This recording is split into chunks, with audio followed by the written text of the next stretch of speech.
van a comer un cachito. Va a ser el jugo. Y de 8. Eso le dicen. Nos pedimos McDonald's y sobra papas. Y una hamburguesa.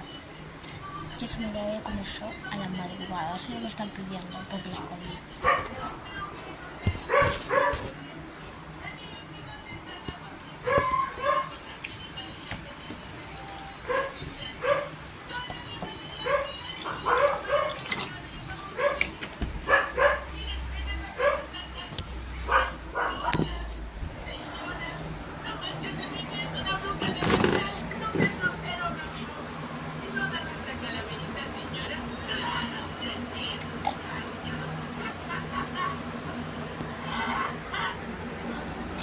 Una rosita, mira.